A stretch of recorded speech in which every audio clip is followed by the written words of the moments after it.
because we have a lot of information to cover today. So thank you all for taking some time during your lunch period to join us for this incredibly important conversation on how we can support pregnant and parenting students in middle and high schools. Today, we have a number of esteemed guests that I'm looking forward to speaking with. So we have Jeannie Johnston, she is a director at New Mexico Grads. We have Madison Caparros, housing program manager at Florence Crittenton Services. We have LaShawn Miller, who is joining us from Crittenton Services of Greater Washington. Looking forward to hearing more from her this afternoon. And we have Kanaya Robinson from Crittenton Services of Crittenton Services of Greater Washington. And we will likely have one more guest join us shortly, but in the meantime, I will get started with introducing the service providers here on the call. So Jeannie Johnston is executive director of the New Mexico Grads program. There are currently 28 grads sites that serve expectant pregnant and parenting students.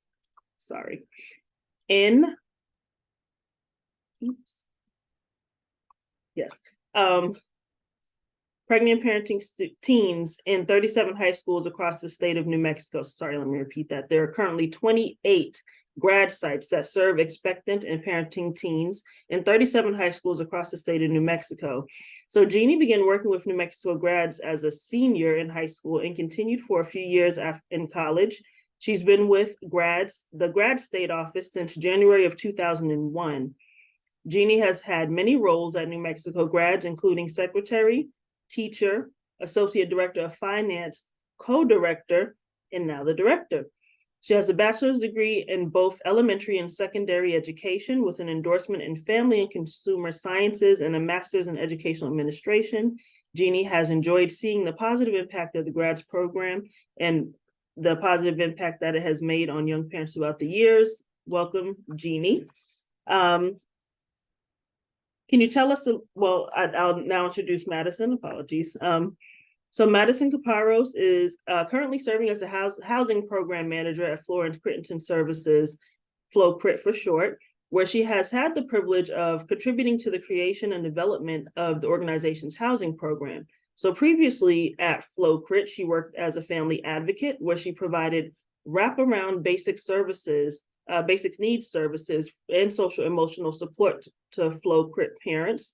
Drawing from her time at FloCrit and her past experiences in affordable housing throughout the Denver metro area, Madison continues to work diligently towards housing equity and access to livable wages through education for teen parents and their families. So welcome, Jeannie and Madison. So can you, I'll start with Jeannie. Can you tell us a little bit more about your program? What is New Mexico Grads? Okay, New Mexico Grads stands for Graduation Reality and Dual Role Skills. And it was a program that started in Ohio.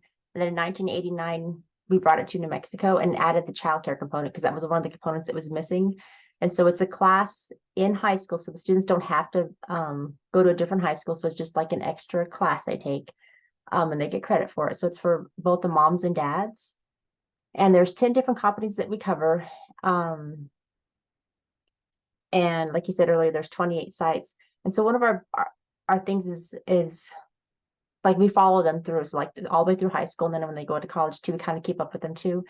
We provide case management with them, just make the connections that they need. So one of our big things from the 21-22 school year was those that were enrolled in the grads program, 84% of the young moms graduated. So we're excited about that one. I haven't finished last year's data yet, but I'm working on that. So wonderful. And we'll get back to talking a little bit more in depth about some of the services that you provide students, but thank you for giving us that background. Madison, can you tell us a little bit more about Florence Crittenton? What is your program? Yeah, absolutely. So for those of you who don't know, Florence Crittenton is a national program across the country, but every program in different states operate differently. So the Colorado one is a public-private partnership between the FloCrit nonprofit and a Denver public high school that's considered a pathway or alternative high school. So on the nonprofit side, we have our wraparound services, our student family support program team includes for those basic needs support. We have a family engagement center that includes legal services, tax services, DMV comes on our site, food, you name it. And then the housing department as well, where we provide basically any housing need that exists. We come in. We also have a partnership with a local housing authority where we receive some housing choice vouchers. And then we have a partnership with transitional housing programs. So we have that, right? And then we have our early childhood education center on site as well. It's 6 weeks to 5 years old. And then we have our partnership on site with the Denver Public High School that serves teen moms or the birthing parents ages 14 to 21. And then we have Denver Health Clinic, which is a clinic that accepts Medicaid or any forms of insurance, and the parent and the baby can come on site. So we have this unique campus where the goal is that it's really a one-stop shop for our teen parents, so that as long as we can get them here, a lot of the other barriers to accessing education we can remove on site. Wonderful. That sounds like a very full undertaking, and definitely looking forward to discussing that further in a few minutes. So I want to take a moment to introduce Crittenton Crittenton Services of Greater Washington, for those who may not know. So another chapter of the Florence Crittenton organization. So Crittenton Services of Greater Washington, from their website, says they've been a top leadership and advocacy organization for youth and teen girls in Washington, D.C. and Maryland. So Crittenton Services of Greater Washington equips teen girls to overcome obstacles, make positive choices, and achieve their goals through programs in schools throughout the Greater Washington area. Through their programs, teen girls value their gifts and develop essential life skills. Most importantly, they attain a belief in their ability to succeed. For 3 decades, the results have been life-changing. The girls in their programs have been able to stay in school. They've been able to graduate from high school, go on to college and jobs. And today we are lucky enough to hear from students in their PEARLS program, which services pregnant and parenting students. So going to introduce both of you individually. So we have LaShawn Miller here and we have Kanaya Robinson. So LaShawn, do you want to tell us a little bit more about yourself? And when did you get involved with Crittenton Services of Greater Washington? I got involved about 2-3 years ago when I first started going to Maya Angelou Young Adult Learning Center program to get my high school diploma. And it has been really a blast learning everything with the girls, learning more about myself and things that I didn't realize that I might have needed help in, as far as my parenting skills or just having a support group. And how often do you go to Crittenton during, let's say, in any given school week? We go once a week, so it'd be once a week. Okay, wonderful. And can tell us, I mean, we'll ask further questions a little bit later on, but maybe the biggest thing that you've learned from being a part of the Crittenton PEARLS program. Patience is key. To be patient, like you gotta be patient. Yes, that's important, and I think a lot of us still work on that skill, myself included. And I want to welcome Gabrielle Marbury to the space as well, one of our Florence Crittenton students, and I will pivot to you in a second, Gabrielle. Kanaya Robinson, do you want to tell us a little bit more about yourself and when you became involved with Crittenton Services? Yes, I became involved when I was I'm still a student at Maya Angelou when I was pregnant. So yeah, that's all I have to say. Okay, no, that's fine. And so how old is your child now? Or are you still in pregnancy? No, my child she's 6 months now. Oh, wonderful. So you're a new parent. Congratulations. Yeah, thank you. And so how often do you go to the Crittenton program? I go every week. Okay, and what is the biggest thing that you've learned during your time in the program? Mm, how to be, well, I just learned parenting skills and stuff like that, and how to cope with being pregnant and all. I see. Did you go to Crittenton throughout your pregnancy? Yeah, Okay, yeah, so you received support. yeah. Okay, wonderful. All right, well, I'm definitely going to pivot back to you in a moment, but I'm going to pivot to Gabrielle. How are you today? Hi, how are you? I'm good. Thank you for joining us. Yes, ma'am. So can you tell us a little bit more about yourself and when you got involved with Crittenton Services? Well, as you know, my name is Gabrielle Marbury. I had started the pros group at Maya Angelou Young Adult Learning Center. I am a graduate from there, graduated in 2023. Literally just recently. I'm a mother of two. Actually, I had one biological daughter. I adopted my godson, and he was actually with me during the whole situation of going to class and being in the pros group and having to manage him and manage the fact that he happened to be in my group and walking and go make sure my daughter get home safely from school and things like that. I can say the pros group had done a lot for me. I've been in it for probably like 2.5 years because I went in and out of school. Me returning and finally getting things done and staying focused on my work and having that support system from them, it has brought me a long way. I can say I had learned more than enough from dealing with the pros group, Miss Jackson, and anybody else that came in just to come in for like even a little therapist thing that we had for like 8 weeks. That was very helpful. Even just doing the exercises of parenting, having that confidentiality space, no judgment zone, to be comfortable to say, I feel this type of way, to have people to say, well, I feel like that too, and not being afraid to, come together and give insight or how to help each other, different suggestions, ideas, to keep each other in the group built up, not going low, just having that stability of knowing that we're more than classmates and friends, but family. And that we're there to depend on, regardless if you feel like if you have your family around and that you can depend on them, you can depend on us because that's who we are. We give you that space that comes, it's for you to be comfortable. So that's for me, darling. And so what would you say is the biggest thing that you've learned from your time working with Crittenton Services?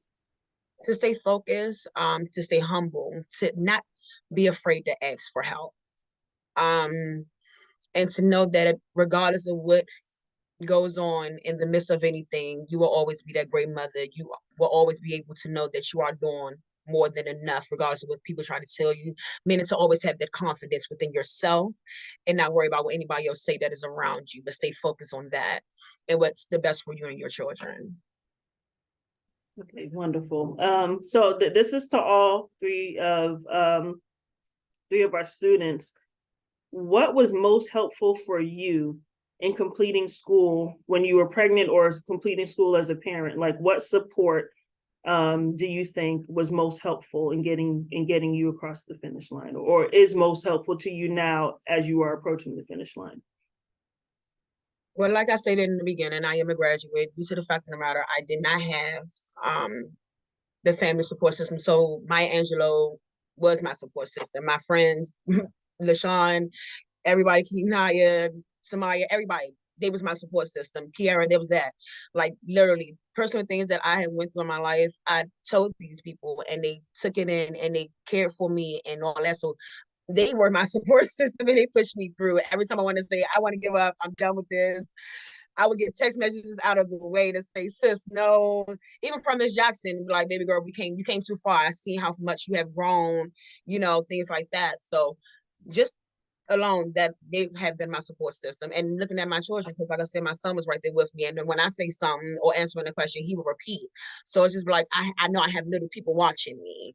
And just not just them, but like I said, having them in my life, it's keeping me going. Absolutely. So having a support system meant a lot and people to talk to. What about you, LaShawn? You might agree. I saw you making me tear up a little bit. Getting me emotional. Yeah. But like she said, having a good support system is always helpful because it's some things that you might need to talk about, or like you might not be speaking to your parents and you might not be able to express your feelings or have somebody to talk to that can understand what you're going through. So it's always good to have a support system. And it's always the good to have people who won't judge you or won't look down on you or won't speak bad about you or nothing like that, who's going to encourage you to be better than you was yesterday. I have 3 kids, so it's just knowing that you got people who you can always just call, hey, like if even if nothing wrong with you, like, hey girl, like I got my test or something. Can you help me study with my test? Or are you free to help me go over some questions? Or like even sending pictures of the work that you're doing. Hey, I'm stuck on this. Can you help me out a little bit? And like you won't be judged for asking for the help, and they won't be like, no bad feelings, no bad vibes. Like it's honestly a good feeling when you have good people around you who support you and want you to win. Absolutely. So someone to talk to, someone to talk through hard things with. That's so important. And what about you, Kanaya? What do you think was the most important support?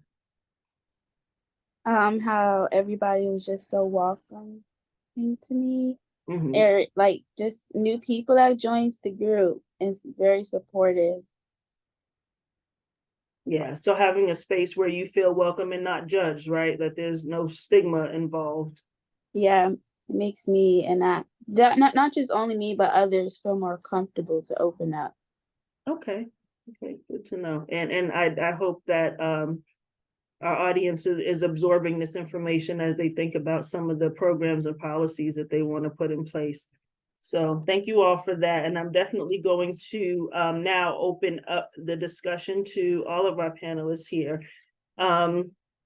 So we did a report series recently where we looked into flexible attendance laws across the country and how useful they can be for pregnant and parenting students or even caregiving students in terms of balancing their responsibilities and their school schedule requirements. So to the service providers, can you tell us a little bit more about what your school policies are on attendance, and do you make accommodations for like medical appointments or pregnancy complications, childbirth recovery, children's doctor's appointments, and those kind of things?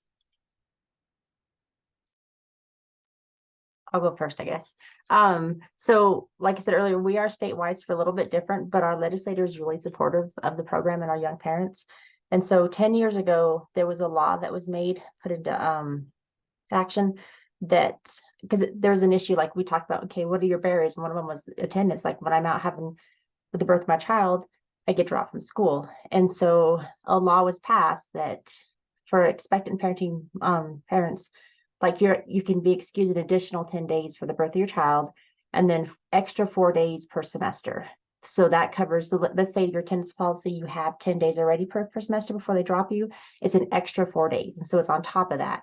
So that can help cover doctor's appointments if the baby's sick, so stuff like that. So that's a really big thing that New Mexico did. We're pretty proud of that. Yes, and we did feature New Mexico in our report as doing a great job around flexible school attendance policies. So if you haven't had a chance, please check out the report and see what New Mexico does as a state law. Madison, can you tell us a little bit more about the Florence Crittenton program? Yeah, so at our program, because we're a pathway high school, we still have definitely barriers that come with just being a public high school, but we have a lot more flexibility. So when it comes to attendance, for start, our pregnant students, they get a 6-week maternity leave, and that's excused, so that's not going to impact withdrawal or anything. And then during that time, there is a public high school homebound teacher that will kind of drop their classes down, go check in on them, help them maintain their load. And when I say that, they're not in their full courses, but just kind of credit recovery of however much they feel like they can maintain during that period. And then absolutely, if they have any type of medical appointment, whether that's physical or mental health, because we have on-site therapists here as well, or any appointments with their family advocates in terms of case management, all of that is eligible to be excused. Okay, cool. And are you all for the mental health therapist that's on site? Is that financed by Florence Crittenton or by the state? It's a blend. So one of them is at the school-based health clinic and they're full-time, and that was with the state. And then two of them are, one of them is employed fully through our nonprofit, and another one is another nonprofit that we partner with. So all of our students who are seeing a therapist, they're able to see them during the school day, during a class period, that they feel like they're able to leave and manage and get that excuse. Wonderful. Mhm. Okay, so to our Crittenton Services of Greater Washington members, can you tell us a little bit more about your experience with balancing attending school and what it was like to do that while pregnant or being a parent? Did you find that your school was supportive, and were you given a hybrid option or were you given a virtual option outside of the pandemic? Were you given accommodations for being a student parent?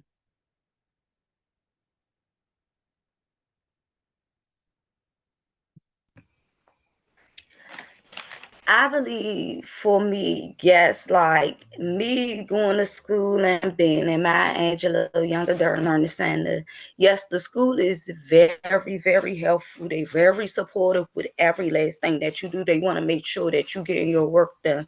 They want to make sure that your mental health is up to par. They want to make sure that you're not getting too overwhelmed or too stressed out. Like, you can always reach out to somebody at the school and they always going to make sure that they help you in the best way that they can. And that's teachers and anyone in the school? Teachers, principal, administrator, like, they are very, very helpful. Like, it don't matter who you reach out to, they all of them got one job, to make sure that your well-being and you and your mental state is always good. Like, they always make sure that every student is good. They treat you like they treat you like you their child. So it's always nice to have a feeling like that, where you know everybody in a school building and they care for you just as much as they care for their own kids. And is Maya Angelou like a charter school or a specialty school? Is it a regular It's DC public basically school? I would say it's more of a charter school, but it's an adult schooling for us to come back and get our GEDs, but more so it'd be equivalent, just like a high school diploma. So they make us feel like we're back in high school just to have that, you know what I'm saying, but give us that time and pace for us to work on our own way, our own time. Just like Miss Miller said, as Miss Miller said, the fact of the matter, she's my baby emotional right now, but I know what she's trying to let y'all guys know that the same way we are with our pros group is just as well as we are with our school.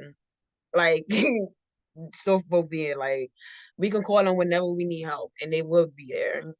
Like me and the math teacher, Mr. John B, was close since day one. I will even like help him with the classroom, with my classmates, and help him, for us, like, and we will help each other, but it just made me, just helping him out and things like that. So, and just calling him when I need help, or calling Miss Jency, it's just a different type of relationship that we have with them. And then the fact that we are adults and then we're going back to school, we don't feel that judgment like, oh my God, you didn't do it before. It's not like no discrimination against that, of who you are, why you here, and what you're here to get done. So once again, another confidential space for us, and the people that we'll be around is more than just, I want to say teachers, more than just custodians. They literally are family, people that really care. That's literally, hey, how you doing? How are your kids doing? What you guys need? Let me know what's up. Like, you know what I'm saying? Like, that's digging in your head. Like, because we literally be like, no, we good, we good. I'm like, nah, we know something wrong. Just because that's how they feel that feeling. They build a connection with you within the school building. And to have that, it's unexplainable. It's an unexplainable connection, because you don't usually get that, because people are there to just get their job done and push forward and not really care about who you are. but it's a difference when you really see the genuineness of someone if doing their work and showing their support and showing who they are and how much you care, you know, to them. So Okay, I'm glad that you all went to Maya Angelou. I'll have that that support. Kanai, what was it like going through pregnancy? Were you able to get excused time off from classes and accommodate like any doctor's appointments that you needed or anything of that nature? So yeah, they made accommodations like calling me rides to the school because I was like 30 weeks pregnant and it was hard to walk and commute to the school. So they was really supportive with that, especially with me being on leave after I gave birth and everything. And it was also checking on me and offering like if I needed any things for me or the baby to let them know and stuff like that. Wonderful. And do you all recall how much leave time did your school allow for the birth of a child?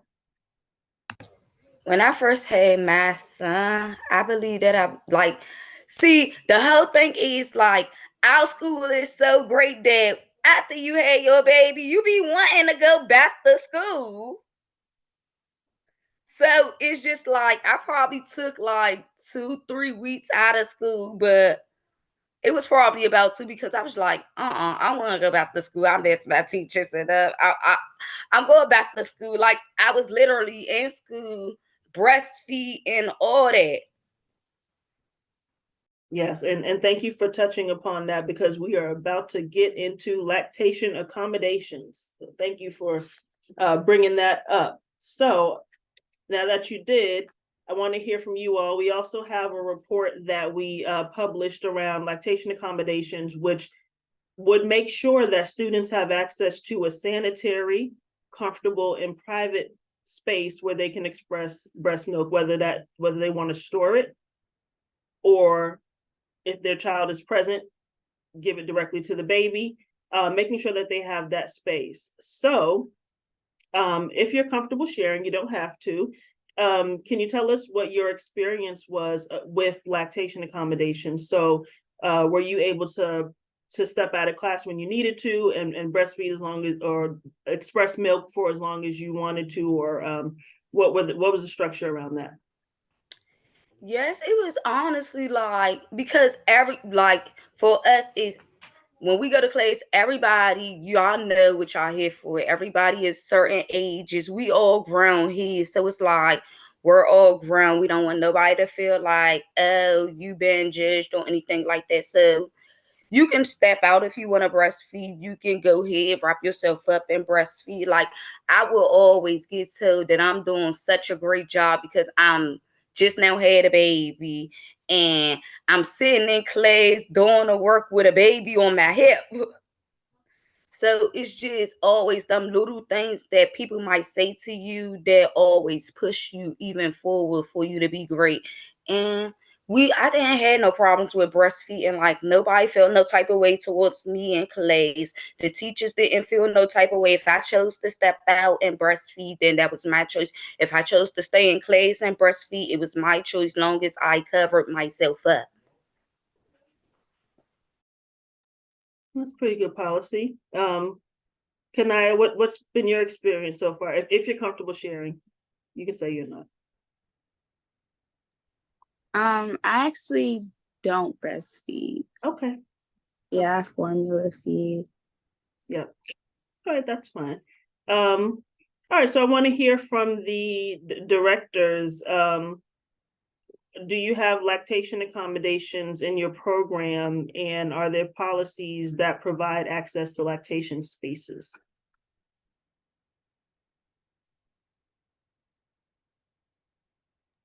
Never know who's going to go first. So on ours, it's like I said, a little bit different because we're across the state and it's in public school systems across the state. But about 9 years ago, one of the Southern New Mexico Breastfeeding Task Force offered to make lactation rooms for some of our schools. And so like if they found the space, and that's the hard thing too, is when we're in a regular school setting is finding that extra space, but they did accommodate with some furniture, some breast pumps, storage for the milk. Our students can go to the childcare center that's right on the campus. They can go to the classroom. They can go to the nurse's office. So we do make accommodations for them. Gabrielle, I see your hand is up. Yeah, I just had a question. She said they had made the rooms for them to have like, breast pumps and things like that.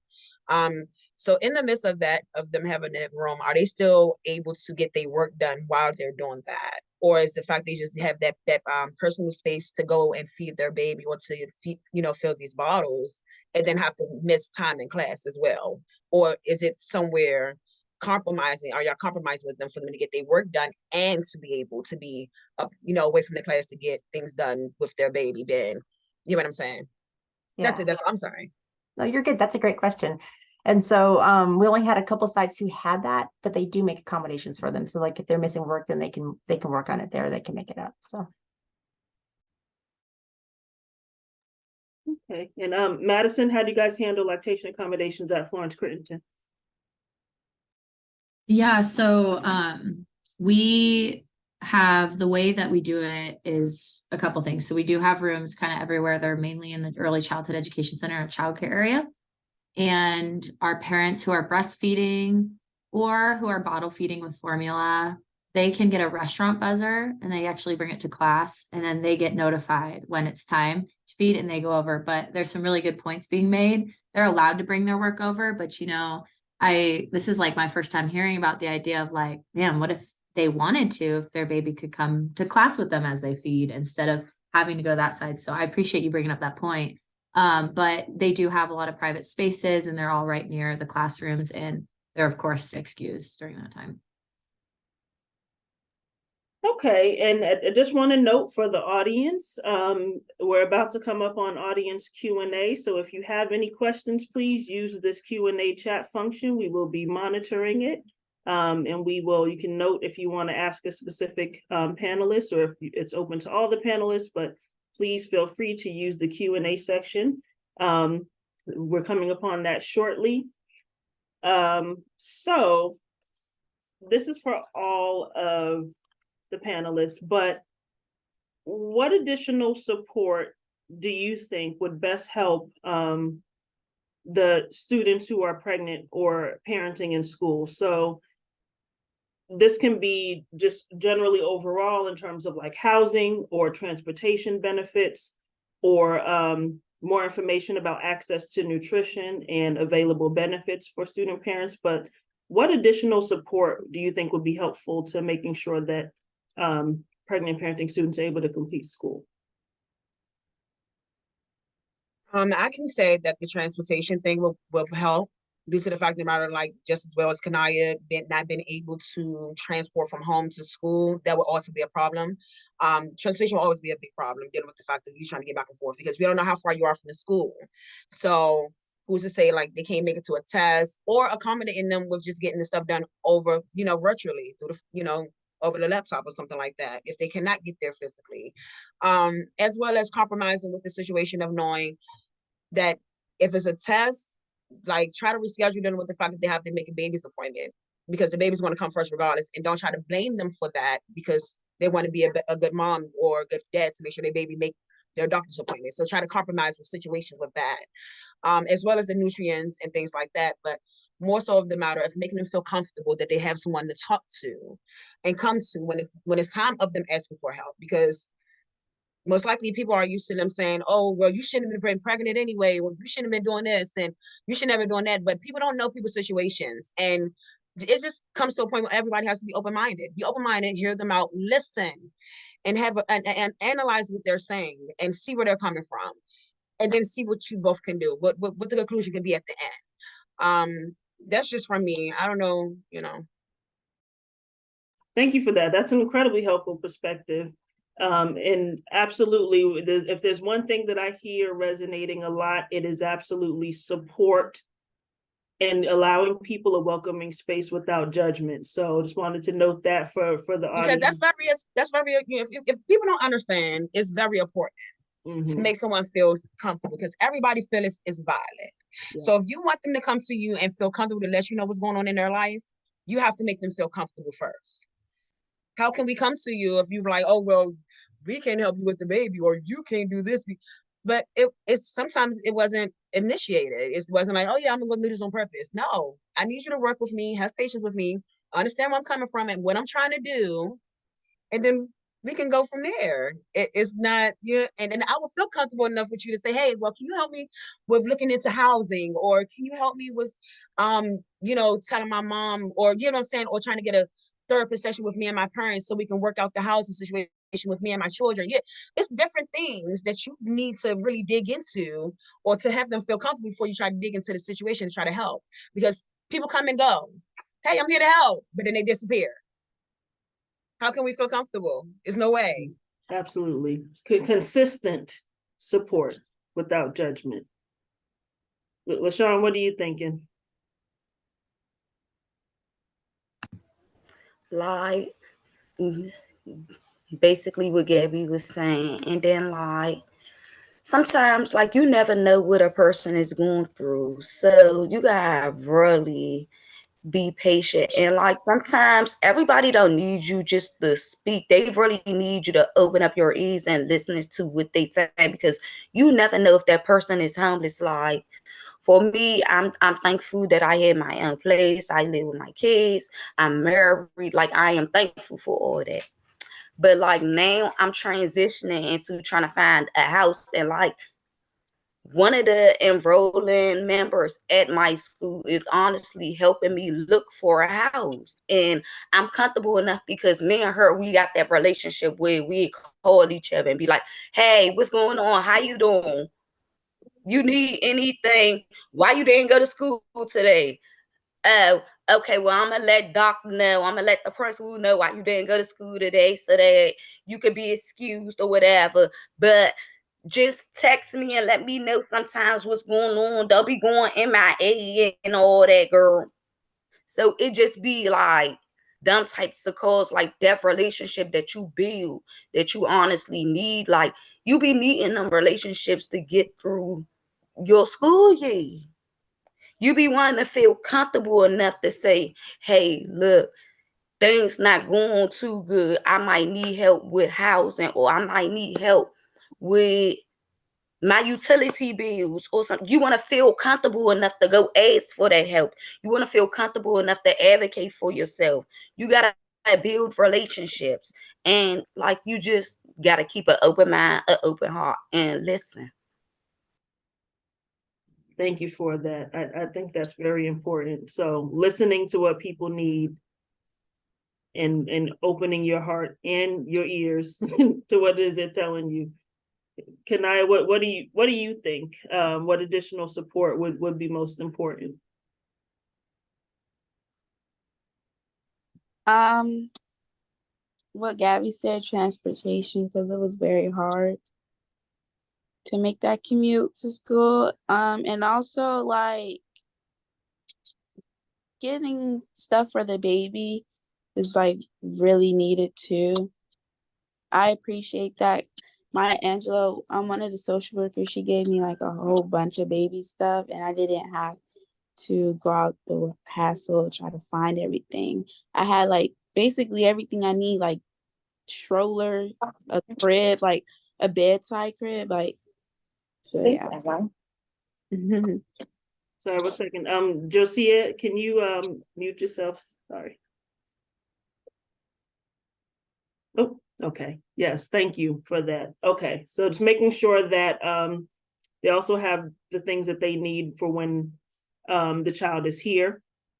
Okay, I know. So Jeannie, you all offer a course for students. What have you found to be the most helpful in that course, or an area that you found to be the most need? So probably about 10 years ago, we did a big survey to the students, like, what are your biggest barriers and how can we help? And so we started going through the list. And so one of them was transportation. So like I said, we're across the state. So it's working with the different schools, and then the public education transportation department saying, yes, they could transport the baby. So let's just make sure we have a car seat on the bus available for when they need that. So it's just kind of working down the barriers like that. Childcare access, we'll just make sure if we don't have an on-site one, that we have a connection close by. Like, we make that relationship with a center close by so they feel comfortable with leaving their babies there. One of the ones we still haven't found an answer for yet is housing. Housing's still an issue, and that's one of our biggest issues right now still. But we do help make the connection, so if they need resources, we have like advisory committees. So if we need somebody who needs baby clothes, we reach out to them and say, hey, do you guys have baby clothes? And then so we just kind of just help them with different connections, make sure they get what they need. Okay. And Madison, which services do you have that are the most used amongst your student population? Yeah, so I think as we have built out our campus and added the childcare, added the wraparounds, added the basic needs store, we've removed a lot of those barriers, but kind of just the same beat as a lot of people here. It's housing and transportation for us. We really need more support on. We're growing a housing program that's been really successful in the sense of like, we have a financial assistance program. We'll do rent assistance, utility assistance versus rent deposit. We have some of those housing choice vouchers, Section 8 vouchers, transitional. And those work, it shows that if our families have housing, then they're able to focus on school. And that's really where we sit, is we just have way too many parents in this impossible situation of having to pick between education and employment because of the cost of living. And so I think that housing piece is something we really need support with, for sure. And with that also makes the transportation barrier harder, right? Because we are in the Denver metro, a little bit closer to downtown, and we've watched our families move further to afford to live. We serve 44 zip codes, which is crazy to think now. And it makes it harder for them to get here. And also, I think what we need support with in terms of transportation is more advocacy and like responsibility from the public high schools to step up and provide specific transportation services for teen parents. One example is we had a public school bus going and picking up parents and taking them home. And in this last year, we found out that they actually have a policy that says if you can't walk onto the school bus yourself, you can't ride, which means if we have a parent with a baby and not maybe a 3-year-old, they can't ride on that school bus anymore. So it's things like that where it's like, people maybe aren't intentionally saying, I don't want babies on the bus, but they're not thinking of our teen parents when it comes to public transportation or transportation for education. So I think that's definitely an additional support we're needing, is just getting our teen parents' needs on the map more. Yeah, and what is the option there? Do they then have to find another like form of transportation or get on public transportation? Yeah, so everybody is provided a public transportation pass, but we have a lot of families taking 2, 3, 4 buses, and that's a journey when you got 1, 2, 3 kids. I'm sure our families can speak to it that are here. It's not easy, and we have families that have 2 to 3 hour commutes one way just to get to school every day. Wow, and that can definitely be a deterrent. I won't even pretend as if that wouldn't be a deterrent for me. Okay, I do see in terms of the Q&A section, I do see that we had a panelist question around access to the WIC program. As a service providers, do you all provide a bridge for students to access the WIC program? Yes.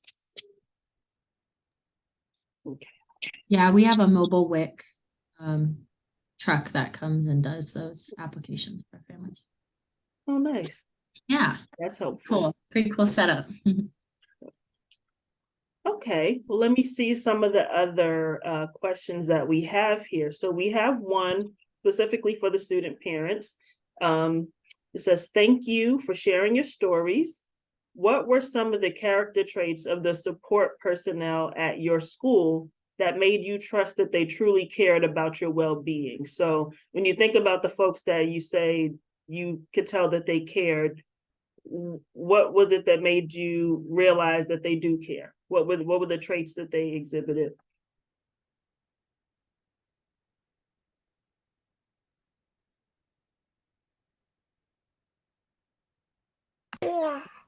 Okay, well, for me, it would be like when I first enrolled in school, like, no, I was not pregnant. Like, I was just going to school, just going.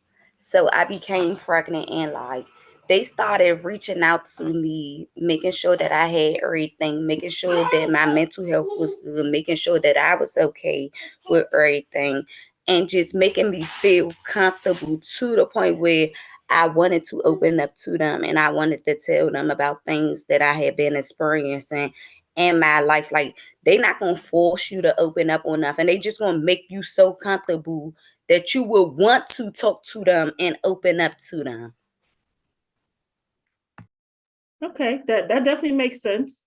You felt comfortable. That makes sense. And they express concern as well.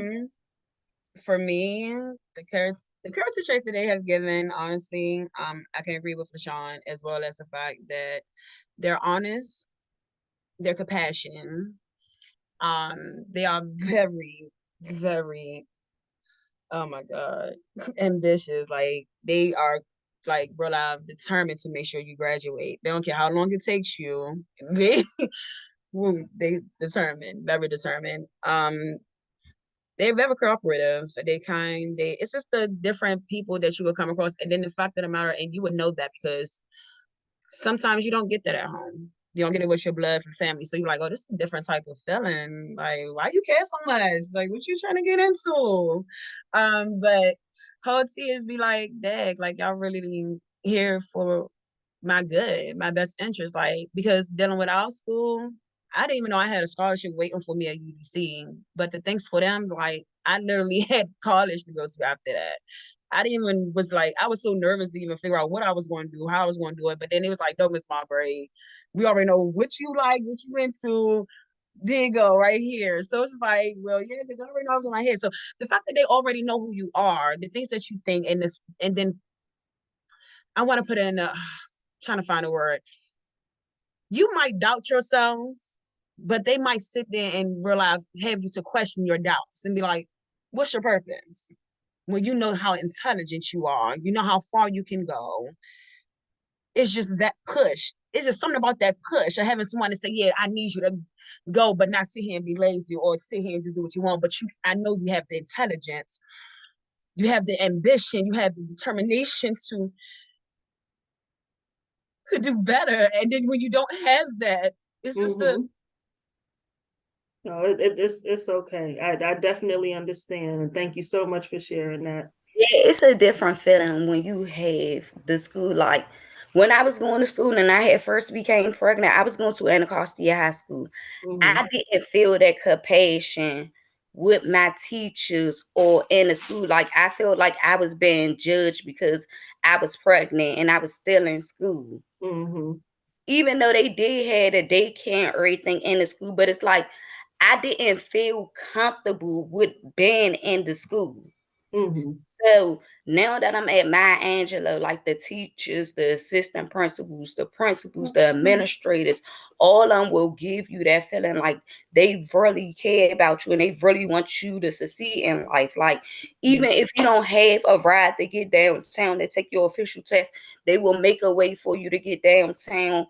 Like, if you need to come in school, like, even though we're not supposed to have our kids in the school building with us, they be like, okay, well, you could come in at this time because it's not going to be too many people around, and I know how COVID is. So you could come in the school building, do what you need to do, and just go home, and we're going to make sure that you and your baby have everything that you need.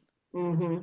Yeah, and I just wanted to take a moment to recognize how real these emotions are and how simply believing in someone and speaking life into their life, how that really can make the difference. And I'll say it in other spaces that research shows that low expectations of students really does impact how they perform. And so if you step into a space and you treat someone as if they're not going to do well, they're going to absorb that. So again, for the audience listening, like, just want to acknowledge how truly you can change someone's life by speaking life into them and believing in them. And Gabrielle, I see your hand up.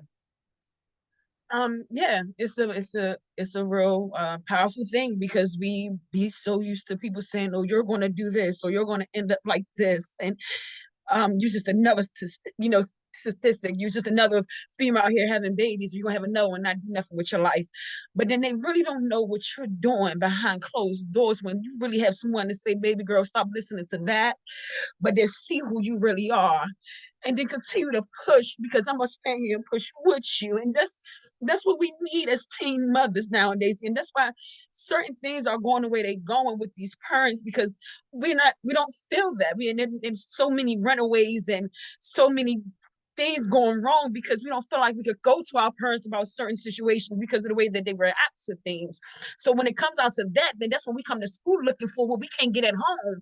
But then if we can't get it there or there, what is it for us to do but to believe that we would never be anything, because that's what we are getting. That's what we're getting.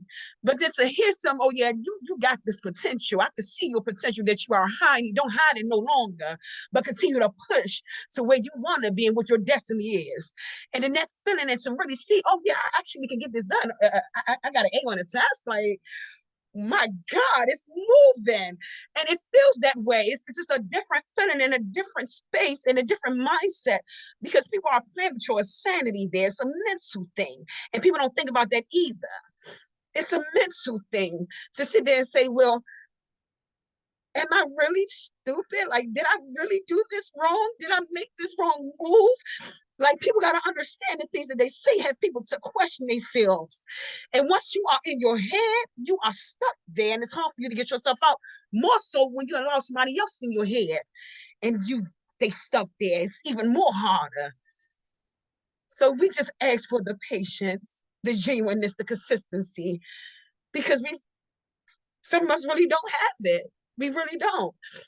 And it's hard to find. Yeah.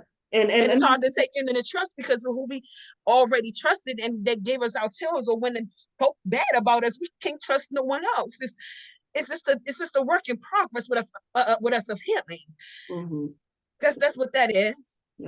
No. And I'll say that we live in a society where we should not be punishing people for reproducing is a bodily function. It happens, right? And so why is it that there's a punishment connected to when someone has a child? Shouldn't we if we want more people, right? Shouldn't we make sure that they'll be on a pathway as everyone else, that they'll be able to provide for the future and that they have access to the same things everyone else does? So I definitely do appreciate you for putting into the space the unnecessary stigma that pregnant parenting students face, that teen parents specifically face, and working consistently to remove that stigma. They do not deserve it.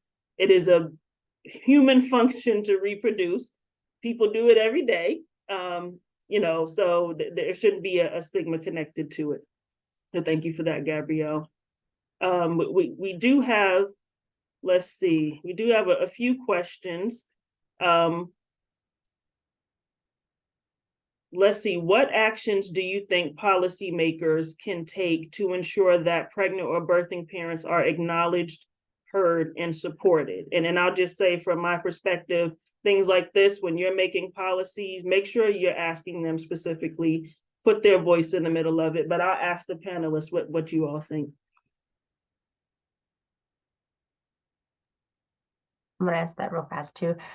So I definitely agree with what you said. So when we go to Santa Fe and ask, or a legislative session and ask for stuff for young parents, we can talk, but when we bring the young parents, they're the ones they listen to. And so we really want to make sure that if they really want to know what's going on, go see the sites, go see what they need, ask them what they need, get them involved in, hey, so this is a barrier, how can we help you? Just get their honest opinions, ask them.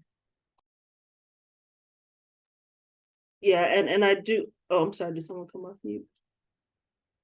Okay, I do see another question around for the service providers. Can you talk about the resources for supporting student parents pursuing post-secondary opportunities or work after graduating? Yeah, I'll jump in. One quick thing on the policy stuff though. Well, first off, I mean, I don't think anyone can answer these questions better than our students here. So thank you guys. You guys are just speaking absolute truth, and I just appreciate hearing it. But I think like it hits on what they're saying, and Jeannie's saying is like the solutions are in the community. So if we are advocating we're also need to be in the community, understanding what's going on. And when we are thinking about policy change, we really need to be asking ourselves, even if we think it's a policy that's just for benefiting someone, like who's it benefiting? Who's it harming? Because there's always going to be, or who is it leaving out? Because a lot of times it ends up being teen parents, even in youth policy. And one more thing on the policy thing is I think housing wise, I would absolutely love to see teen parents as a special population, just in general, because they are different than foster youth, you know? They're different than just families, they're different than just teens, right? And so I think making them a special population would open doors for them that they currently don't get right now from our system. In terms of transition support, we have a post-secondary team, so we provide workforce and post-secondary support through our transitions advocates. So they do more case management style. We don't have any stuff on site other than maybe like those dual credits in the high school. But we do a lot of kind of working with outside agencies, outside schools, and we have internal scholarships to help pay them to pursue post-secondary stuff.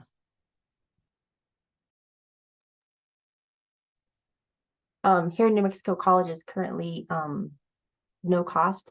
So we definitely make sure that we help make the connections. We have a couple schools that actually colleges that we work with who they have a young parent day. So they'll invite any of the young parents across state to come to their campus, and they kind of show them around, show them what's going on. They do activities with them.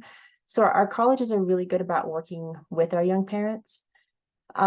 We also have a curriculum that we can give certificates, and so the students can work towards certificates for when they graduate. They can graduate with a certificate to go into the workforce. Okay, wonderful. So we have a minute left. Oh, look, LaShawn. Yep. And with my school, they offer cosmetology. So if you're into doing hair, makeup, nails, barbering, lashes, like even though you're still in school working to get your GED, you can always pick up one of them. Like I did makeup, I did lashes, and I did braiding. So I had my certification in all three, and I did that while I was currently going to school, doing my work and everything. That's a great opportunity because braids are costly these days. So I remember when they used to be a lot cheaper. So definitely we're at time. I wish we could continue this conversation, but for the audience members, if you want to reach out to these young ladies, they are with the Crittenton Services of Greater Washington. I'll also put my email inside the question and chat thing. If y'all want to email me like that, y'all can just come talk to me directly and we can do it that way. Yes, you can follow up with Gabrielle via her email. And I just want to take a moment to uplift some of the feedback we got in the chat for our students here. I just want to say thank you to the girls for sharing a piece of their life journey with us. The supports for parenting students is essential. We have another comment. Gabrielle's passion is empowering. There is a calling on her. All of these young ladies have been amazing in sharing their authentic experiences with the support and care that has impacted their lives in huge ways. And another comment saying these young women are so strong, wisdom, powerful, raw. Thank you. So I just wanted to make sure that we uplifted that in this space, that we do appreciate you all taking your time to give your experiences. This has been a fantastic discussion, and I hope it's one of many. Jeannie and Madison, thank you for sharing more about your programs. And I will definitely be following up with both of you about continuing to work together in the future. But audience, I hope that this was a useful panel for you all as you move forward thinking of how to support these students. Please make sure that you include their voices and their perspective in the discussion. So thank you everyone for joining, and hope you have a good rest of your day.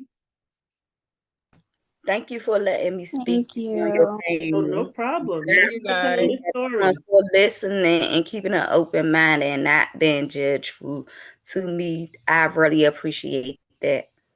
It's everything you deserve, darling. Because I was kind of nervous. Definitely was a blessing. We appreciate you so much. Y'all have a blessed day. Absolutely. We'll be in contact.